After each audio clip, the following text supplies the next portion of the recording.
Hi. Hi, I'm Trina Devery from Trina Devery Teaching and Learning, and I'm excited to talk to you about the 5 top books that hook kids in reading. And I'm talking about kids that are about age 4 to maybe 9, 4 to 9. So I have so many books piled in my lap right now that I have definitely more than 5. But I know I have to narrow it down, so I'm really going to try hard to do that. So first of all, I want to welcome you to my channel. It's Readers in the Making. And it's a little bit of a shift from where it used to be. And I'm feeling very passionate. I've always felt this way, very passionate about helping parents, helping caregivers, helping adults find this inspiration to inspire a deep love of learning for children. And that is what I have been focusing on and what I am going to continue focusing on. It's been a huge passion of mine since I myself was a child learning how to read, and then with my own kids learning how to read, and then as the classroom teacher in first and second grade for many years, let's say over 20, and then into my work as a media specialist. And now I have my own company, Trina Devery Teaching and Learning, and I focus on helping create resources that inspire kids to love reading and helping parents and helping teachers. And so I'm excited. So I'm going to spend the next 31 days going live here on YouTube and inside of Instagram, and we'll just share a little bit of tips and tricks and strategies and book recommendations and things like that along the way. Hopefully you will join me.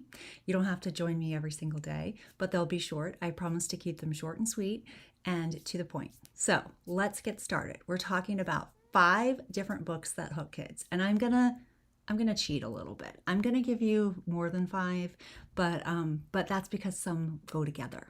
So just, All right, so one of my favorite ones, and this is for younger kids. It doesn't even have to be younger kids, but I know that 4-year-olds and 5-year-olds love this book.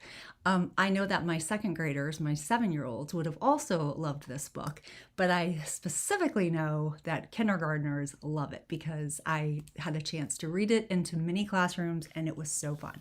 So it's called The Book with No Pictures by B.J. Novak. It is hilarious. It doesn't have any pictures, but instead of reading it like, it doesn't have any pictures and they're like, oh, how boring and oh boy. The thing is you read it like you are so annoyed. Kids love when you're like over dramatizing things and you're using voices and you're changing your intonation and all those things. It really gets them excited. So I'm always like, I have to share this with you. It's a book, but it doesn't have any pictures. And I'm like, can you believe it? And they'll be like, no. And I'm like, I know. What was BJ Novak thinking? And so we go into this whole thing about how, I can't believe that anyone would put out a book with no pictures. And so then I start to read a little bit of the book to them. And I say, this is a book with no pictures. And they're like, it might seem like no fun to have someone read you a book with no pictures. And then we go on and on. And it's like, it probably seems boring and serious, except, and then you get to do like funny things. You get to say funny voices and you get to really have so much fun. Like you have to say crazy words and it's just, and then like I stomp around and act like I can't believe this book is making me say all these words. And they laugh and they laugh and they laugh. And then you know that you have just created a reading experience that they will remember, that they will look forward to. And they also start to understand that books are made up of words and sometimes pictures and sometimes not pictures. So it's a really great one to get kids excited about books. So that's book number 1. All right, another book. This is book number 2. And I don't really have any specific order. I just grabbed books that I love. There's so many that I love, even the ones behind me. There's so many books that I love. It's hard to just narrow it down. to 5. So anything by Kobe Yamada, and this is an anniversary edition actually. It's What Do You Do with an Idea? And it is such a beautiful little story about an idea that this boy finds, and he's trying to figure out what to do with it.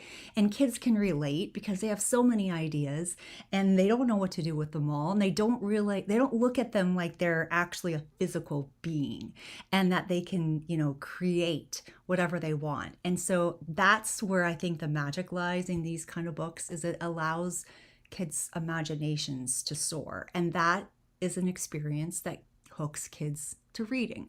So anything by Kobe Yamada, I always say, is just amazing. So another one, this is the third book. This is another one that almost every age loves. I read these to my second graders, but I know kindergartners and preschool kids love these. I also read these to my fifth graders after we were finished testing, and they loved it too. And these are Mo Willems' Piggy and Gerald, or Piggy and Elephant books. And anything by Mo Willems is always a hit. Another book that I love by Mo Willems is City Dog, Country Frog. Oh, such a sweet story. It's sad. There's a sad part, but when you evoke emotion from kids, they're going to remember what they've read. They're going to remember what they've heard, and they're going to see it as an experience they want to repeat again, even if it's sad. And it also allows them to share their own personal experiences and work through things that may be hard or sad for them. So I love this one. But Piggy and Gerald they're so fun, and there's not a lot of words. So even when they're first beginning to read, it's so much more accessible. It feels like I can read this book because lots of picture support, lots of great visuals to help them understand and to help them know what they're supposed to do with their voice. I do not like one. So Piggy is screaming. She's screaming.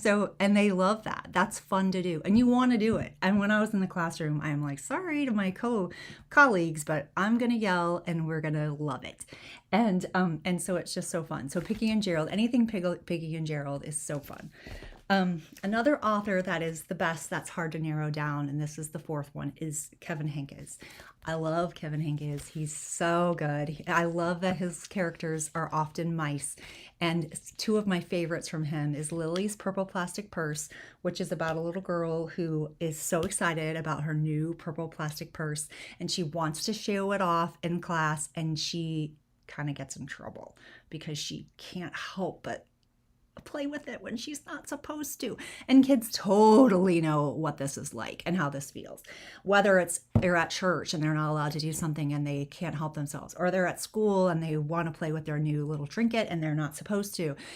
Any of those things, they totally relate. So this is such a cute one, and I love Lily. She's just so brave and so funny. So it's very cute. And then Sheila Ray the Brave, which is actually about being brave. And the thing that I love is that it's relatable, realistic scenarios that can happen to kids. And when we relate to kids, kids feel like they're heard and they're seen and understood, and that's really powerful. So any Kevin Henkes book is a winner. Another one that I think is absolutely so fun. I actually have two, but I can't help it because I'm narrowing it down here and I'm like, oh my goodness, there's so many more. So I'm just going to show a few. One of them is The Invisible Boy, which again, it's a relatable story to kids, especially if they have felt invisible or like they don't exist.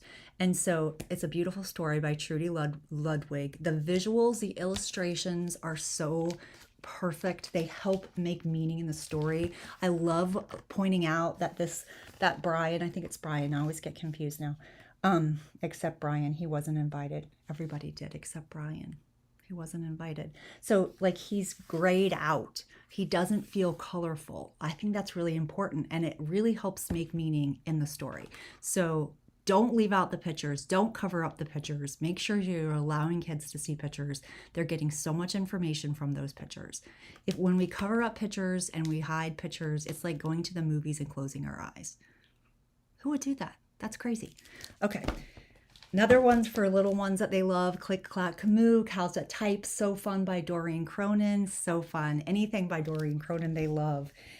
Now, these two are for kids that are really ready for some bigger feelings. One of them is my very favorite, Thank You, Mr. Fokker by Patricia Polacco. It's a beautiful, beautiful story about a little girl who has dyslexia, like me, and she's really struggling to learn to read. And this teacher comes in and basically saves her. And it's just, and the surprise at the end, get some tissues because it's a beautiful one. And then Peach and Blue. I love this one too, by Sarah Kilborn. Special friendship. And anytime we can point out like relationships and connections with kids, that means something to kids and it hooks kids, and kids love books when we do that. So those are just some that hook kids. I've got so many more, but I hope that this gives you a little bit of a start so you're thinking, what can I get? Because really the key is it can be anything that gets kids excited about books and about reading. All right. Again, I'm Trina Devery. I hope that you found use of this video. Make sure you save and like it and subscribe to this channel. And let me know what your favorite book is in the comments. I'll see you soon.